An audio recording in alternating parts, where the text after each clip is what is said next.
In the final lecture on the self under siege, we will discuss the work of Jean Baudrillard, a French social theorist. Baudrillard is perhaps the most important theorist that can be characterized as postmodern. I have spent a lot of time, in fact, in a previous lecture series discussing the postmodern. I'm going to give a very brief characterization of it and then discuss Baudrillard's relationship to it. The self under siege in modernity has always presumed that there was a self to be under siege. But in the view of Baudrillard, society has reached a point at which it has literally been overcome by its technology, and the new and important issues aren't about things like the non-believer or the non-offender, but about the non-person. In the world of Baudrillard, social relations have disappeared between humans because humans have begun to disappear. In fact, Baudrillard thinks that reality itself is in the process of disappearing, the real. What Baudrillard is doing is basically to trace the symptoms and tendencies of the trajectory of the postmodern.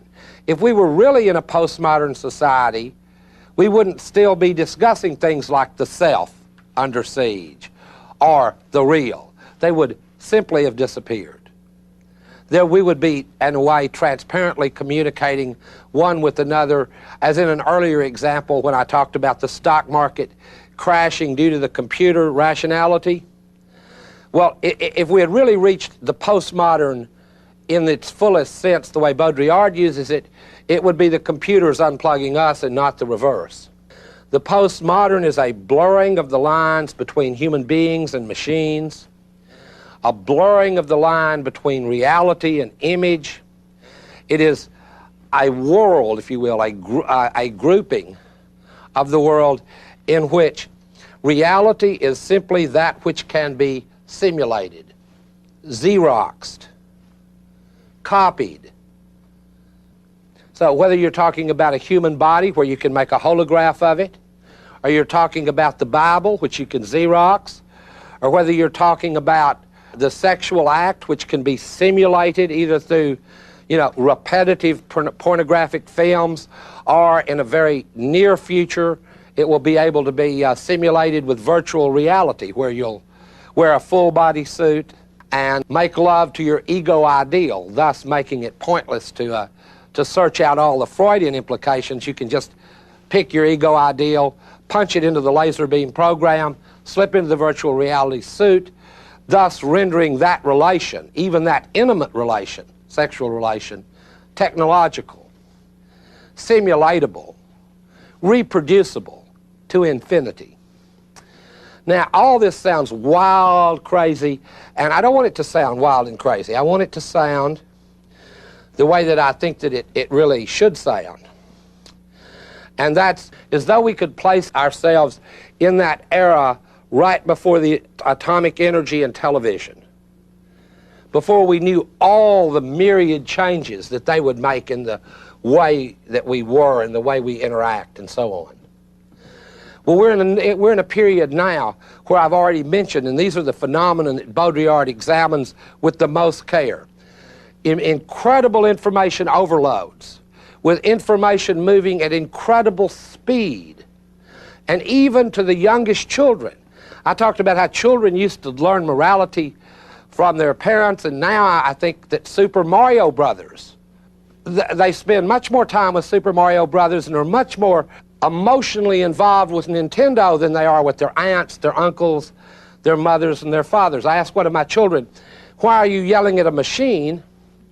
when he began to bang his Nintendo. And he looked at me as though I were a being from another world. And because of that, there is a postmodern trajectory. I am from another world. I'm still, as it were, caught in the modern. He's not. Why not be emotional with a machine? His peers are machine-like. What he sees on the Nintendo screen is his thrill of the day. Now, simulation, this society didn't just come from nowhere, the society of simulations and of spectacles. Baudrillard actually builds his work on a foundation, again, that comes out of the Marxist tradition. Guy Debord wrote a book in the 60s called The Society of the Spectacle. And what it was about how when capitalism reached a certain level of accumulation, commodities began to detach themselves and become images. And citizens who formerly had played roles as political actors began to detach themselves from their own lives and become spectators. For example, you could say, well, instead of like going to a family reunion now, we'll just rent, a Steve Martin Father of the Bride movie. It's just as good, and so on, and you meet the same kooky characters that you actually know. Their behavior is all simulatable. Another similar, and this is going to sound cynical, but I don't want it to. I mean, Baudrillard has visited our country, and when he went to Disneyland and Epcot Center and these various parks, he said, well, this is much better than Europe. The food's better than Europe. It's a short walk between France and Germany land. You don't have to deal with all those nasty waiters. Everyone's so polite. The simulation has outrun the so-called reality. That concept in Baudrillard he calls the hyperreal. Hyperreality is more real than real. This is it actually sounds, if some of this sounds like advertising slogans, good, because in Baudrillard, the heritage of philosophy and social theory has passed over into advertising and television. So if it sounds superficial, good, because the world that he looks at has become superficial and banal. If it sounds hokey, like a salesman's pitch, good. The world he describes is the world of Jurassic Park, not of Dante. So that is all evidence on the side of Baudrillard if you follow the argument deep enough and with enough clarity. Okay, let me explain the hyperreality. This is an important concept in Baudrillard. We've already said reality is simply that which can be simulated. Can't be simulated, not real. But more real than real is a reality, and I guess I could give you, again, I hate to use these movie examples if you haven't seen the movies, but in A Clockwork Orange, there's a great line that anticipates the postmodern when the character played by Malcolm McDowell says, it's funny how blood isn't really blood until you video it on the screen, until you see it on a movie screen. In real life, it looks kind of brown and mucky. On the screen, it looks like more real than real blood. When I talked about how my students had no dreams, I mean, what is there left to dream? When I was a kid, I dreamed about dinosaurs. I had a little Walt Disney dinosaur book. Why would I need to dream about dinosaurs now? Steven Spielberg has made them. He's filmed them. They're more real than real dinosaurs. They're hyper-real. You would be disappointed if you saw a real Tyrannosaurus Rex after the movie. You would be disappointed. It wouldn't be as noisy, as scary, or as frightening. Same is true of Jaws. I've actually caught some rather large sharks. I mean, I like to fish, pier fish. So I've caught a few sharks, some fairly good size. But those real experiences are so boring compared to Jaws. I mean, Jaws is a hyper-real experience. Now, the only way, there's no systematic way to discuss Baudrillard because these things are not systematic. These are the shifting, contingent ways in which cultures change and the people who draw their meanings from them change as the cultures change. Well, one of the sensations this produces is not the sensations of existentialism like dread, despair, and those, but it produces new sensations. Ecstasy is one of them. You go to see Jurassic Park or an Arnold Schwarzenegger movie for the ecstasy of communication. By that I mean for the pure neural thrill. Wow, a T-Rex, oh, a raptor, and it just runs through you, raptors, T-Rex, and there's this visceral, ecstatic feel. But don't think that it's the ecstasy of the sublime that Schiller talked about when one sees either a beautiful landscape or of the other feeling of the sublime that one might associate with standing before the Pietà or the David or something like that. It's not that kind of ecstasy. It's more visceral, it's more direct. It's more like the ecstasy that your children feel when they beat, the worst monster at the highest level of the Link 2, one of those new video games. And they beat the big monster, and there's just a visceral, neural thrill of ecstasy. And I think that the way people deal with this is interesting. They deal with it as a form of complexity, a word I've used probably too many times. It makes people caught in this cusp between an old world and an old paradigm that is dying and a new one that it cannot really yet be born. And we find ourselves in that space. The war zone, in other words, may not be, in defending the self, may not be any one of the classical ones, like the working class versus the ruling class, the slaves against the masters, blacks against whites.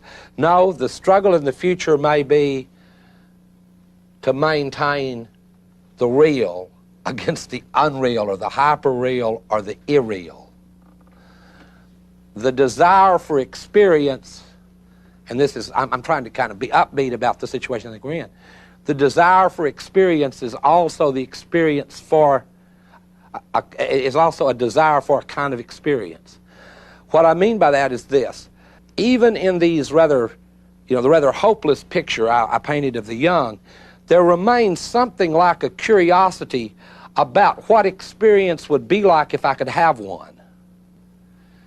And there is an absolute extremism everywhere about how far people will go to try to have a genuine experience.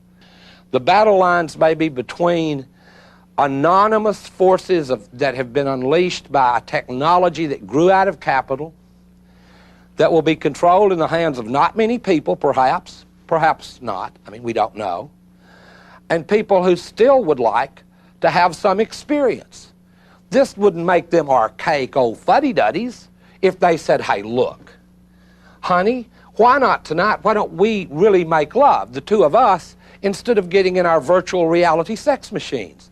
That may become a revolutionary move in the near future.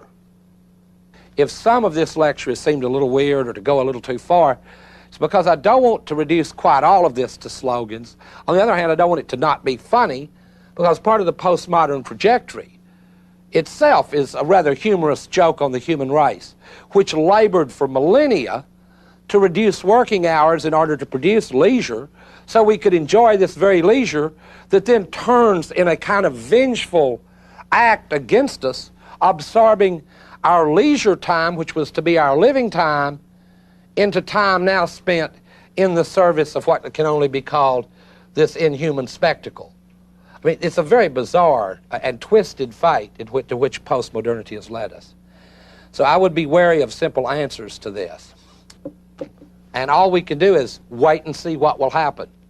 If nothing does, in the sense of the real, Baudrillard will have a kind of confirmation. It's my hope that he will be disconfirmed on the simple grounds that wherever we find power, even the power of the hyper-real, we find counterpower. And where we see an image that reproduces us as inhuman, occasionally we see an image that somehow has the bizarre transcendent power to make us slightly more human again. But it's along that terrain, I think, that the battles and the struggles the self will fight with itself will be fought in the future.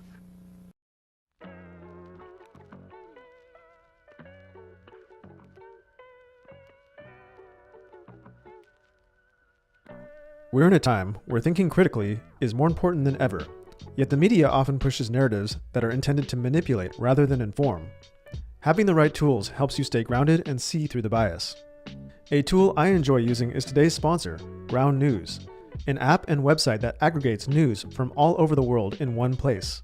For every news story, I get a quick visual breakdown of the outlets covering the story, along with their political bias, how factual the source is, which entity owns the source, so I can compare how different sources covered the same story. For example, this recent story about the new finding at the Egyptian pyramids, I can see that over 100 sources are covering this story. On the bias distribution chart, we can see that it's mostly being covered by the right. If I scroll down, I can see every article and compare headlines. The right-leaning news outlets focus more on the extraordinary claim being made, while the left focuses on debunking that claim. It's good to compare these articles because this gives me a bird's eye view at the narratives that are being pushed. Ground news also helps me spot my own biases. I can see if I'm getting stuck only viewing sources that favor my beliefs. With the world being so polarized and most media aiming to manufacture ideologies, Ground News has developed a blind spot page to show you articles that are disproportionately reported by the left or right. So if you're looking for a way to be informed without being misinformed, subscribe to Ground News through my link, ground.news/afterschool, to get 40% off the Vantage plan for unlimited access to every feature. This is the plan I use. Ground News is doing important work, and I hope you check them out.